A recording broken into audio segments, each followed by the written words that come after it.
UPSC hides secrets in plain sight. Did you know 80% of preamble questions come from just 20% of its theme?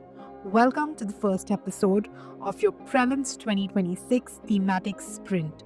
Today, with Yuki's My Test on Preamble, we'll reveal this exam hack by connecting actual questions. You will see how question 1 is linked to question 2, how question 3 repeats question 2 in disguise, and so on. Let's crack UPSC smartly together. The preamble is short but symbolic. That's why UPSC and even state PCS can ask from it endlessly. But when you map the questions logically, you will see they follow a pattern, not randomness. Here's the big 5 themes that dominate the preamble questions. Number 1, the text of the preamble. You guys saw this in question number 1 and question number 5 of today's test. Number 2, keywords and adoption status, visible in question 2 and 3. The third aspect is the 42nd Amendment, which introduced the words socialist, secular, integrity, repeated multiple times in your PYQs. The fourth aspect is the philosophical significance of preamble.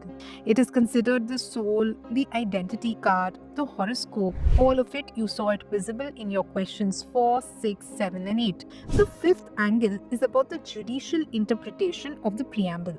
In the Berubari, Kesav Nanda Bharati and Bommai case.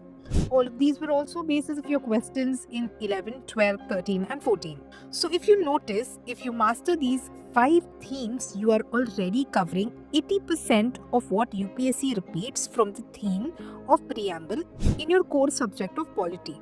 Now I want you to appreciate and watch how questions connect. Question 1 had the adoption date 26 November 1949. It led directly into question 2. Status of India on 26 Jan 1950, and it further evolved into question 3, the words which were added by the 42nd Amendment.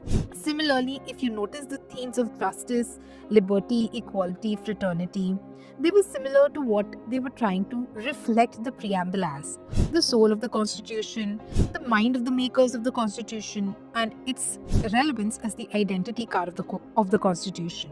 All of these were visible aspects of your PYQs in this practice test. The SR Bommai case called the preamble a part of the Constitution, which was reversed later in subsequent cases and finally matured in the Keshav Nanda Bharati case, where it was given the status of a basic structure, which further matured in the Keshav Nanda Bharati case. Finally, question 14 tied it all together with chronology of the cases and amendment. That's not random facts. If you notice, this is like a storyline. UPSC is recycling the same chain in different disguises. So chronology wise, question 1, 2, 3 and 14.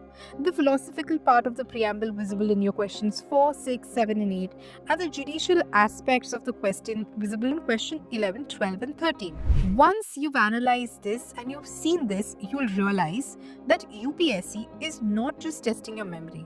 It's testing whether you know the logic of progression. And this is why Yuki makes preparation effortless. Each question in my test preamble is tagged under the theme: text, keywords, cases, philosophies. So after one test, you'll not only know the answers, but also you'll understand the bigger exam logic. Some things even the toppers could sometimes miss. So aspirants, don't chase 100 random facts. Follow the chain. Focus on the 80 by 20 rule and let Yuki show you the shortcuts UPSC doesn't want you to see. Try out the My Test preamble today. UPSC repeats questions. So why do you have to repeat mistakes? So tomorrow we'll be solving some more PYQs from the prelims, and I'll be sharing the link of the test in the same Telegram group. After this, our subsequent topic will be fundamental rights, and I'll give you time to prepare for the same, and we'll be further sharing the documents, and then you will do the same process of solving the practice test linked to fundamental rights as well as the PYQ based linked to fundamental rights. Stay tuned and do join the Telegram group. Do follow religiously all the tests linked, and do let us know how you're performing in the post-test analysis and whether you're finding this feature exciting Is it opening your eyes to your own strengths, weaknesses? What are the opportunities that you see in this portal for you to grow and overcome your weaknesses? Thank you. Until next time.